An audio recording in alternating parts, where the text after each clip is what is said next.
Welcome to the Fatherhood Fitness Podcast. I'm your host, Anthony Pluff. Each week, we will cover various topics that dads struggle with in their fitness journey.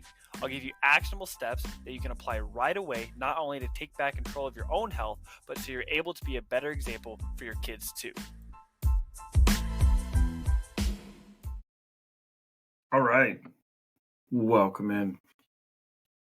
I'm going to be doing something a little bit different here on the podcast here for the foreseeable future. I got this idea because I had a question from a client that they asked me, like, what can I eat at a Japanese steakhouse and still stay on track? And I thought, I love this question because that's one of my favorite places to go to when I was younger. That's where I chose to go every single year for my birthday, and I just really loved. I just really love the experience. You know, they're cooking the shrimp. You know, they're doing all these things. They're tossing it in your mouth. They got the volcano with, you know, the onions and the flames and everything. The kids have a good time, but you eat so much food, and so this is one of my favorite places to go. And it is a bit pricey, but it's always a fun experience. And so I got this question from a client, and I gave them a pretty long answer, and I thought, you know what? I bet other people could benefit from this too. And so I sent them a voice message kind of explaining everything was going on and stuff. And I was like, I came up with this idea of, like, why not just, for the podcast, why not just answer these questions? And so when I started the podcast originally, I wanted to keep the episodes short.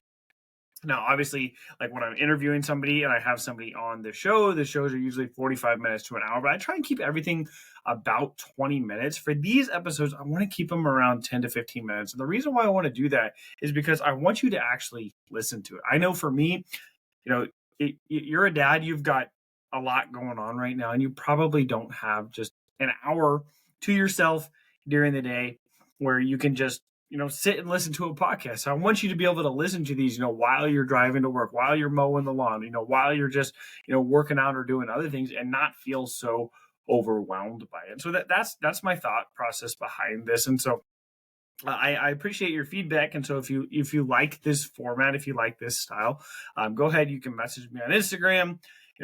Send me an email. All my information is in the show notes. But I would love your feedback to see if this is something that's actually beneficial for you. But Japanese steakhouse, this is something I love. The hibachi grill. How the heck do you stay on track when you're going to one of these places? And so if you've ever been, like I said already, they're flipping shrimp to you.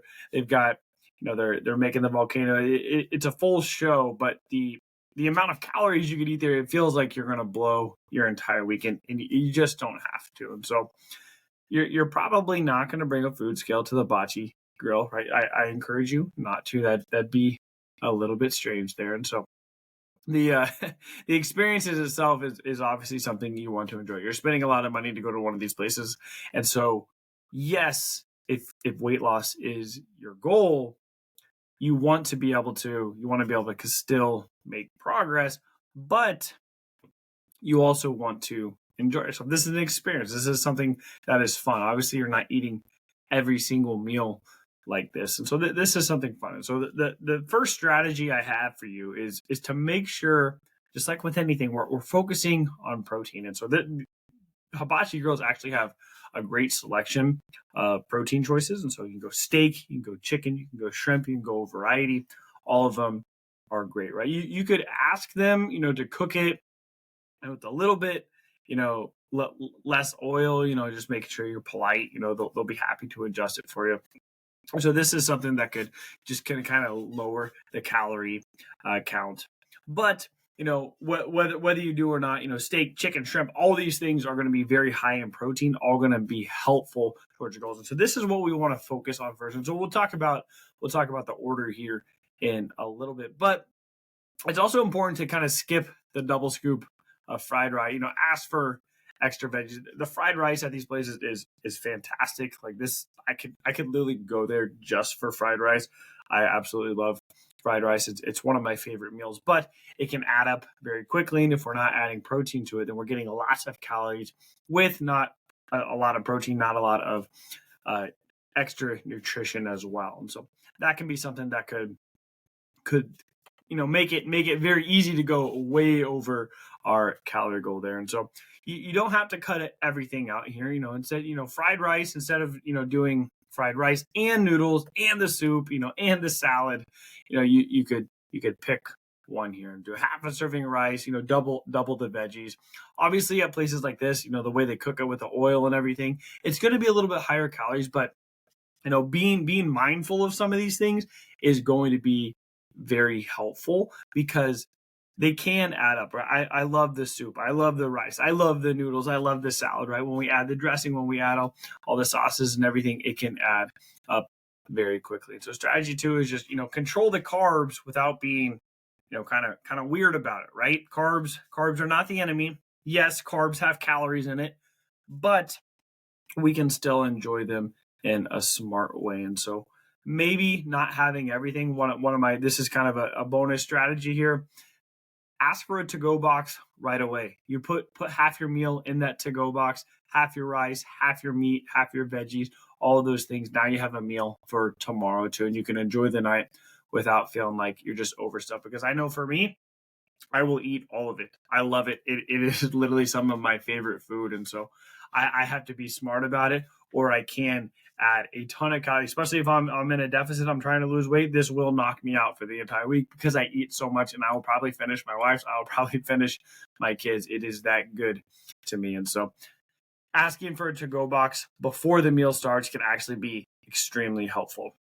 Strategy 3 here is going to be manage portions with the 2/3 rule. And so when the food hits your plate, eat slowly. So eating slowly is something I talk about a lot. Try to stop when you're about 2/3 full here. So eating slowly, eating until satisfied. So you're still going to feel, you're still going to feel good, eating this amount of food, just you're going to be able to enjoy it, but you're also going to be able to save a lot of calories without having to track anything. Obviously, like I said, we're not bringing our food scale to the hibachi grill, right? That's going to be a little strange. So we're not going to do that, but you are going to be able to save quite a few calories doing this. And so, eat slowly, eat until satisfied. And then if you have that to-go box already, just go ahead and put some of that in it. Strategy 4 here is going to be sauce on the side. The Yum Yum sauce, it is so good. The ginger sauce, it's so good. Go easy on these. This is going to sound kind of strange, but instead of when you grab the fork, you put the meat on, then you dip it in the sauce.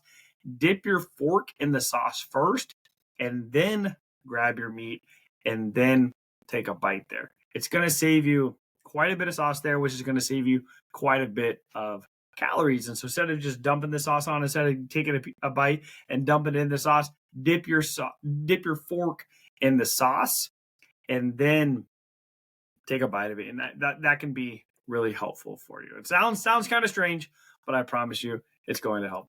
And the last one, strategy 5 here, is going to pregame your meal. So if you know you're already going here, then maybe keep breakfast and lunch a little bit lighter. You can load up on protein and veggies during the day, so you're not starving.